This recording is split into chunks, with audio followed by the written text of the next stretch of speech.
একটি নারী পারে ছলনার দ্বারা কোনো পুরুষকে ধ্বংস করতে, আবার নারী পারে ভালোবাসার দ্বারা পুরুষকে গড়ে তুলতে।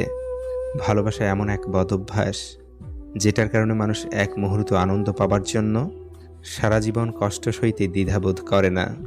জীবনে টাকা নয়, ব্যবহারটা অনেক বড়। কারণ শ্মশানে হোক কিংবা কবরস্থানের 4 কোটি টাকা নয়, 4 জন মানুষই ছাড়তে আসবে। ভালোবাসা ও বন্ধুত্ব সঠিক মানুষের সাথে হলে জীবন বদলে যায়, আর ভুল মানুষের সাথে হলে জীবন শেষ হয়ে যায়। কাউকে খুব বেশি ভালোবাসা মানেই হলো অবহেলার শিকার হওয়া, আর পরবর্তীতে মানসিক রোগী হয়ে যাওয়া। কাউকে তার ভালো মন্দ বেশি বোঝাতে যাবেন না, এতে আপনিই খারাপ হয়ে যাবেন। বরং তাকে ছেড়ে দিন।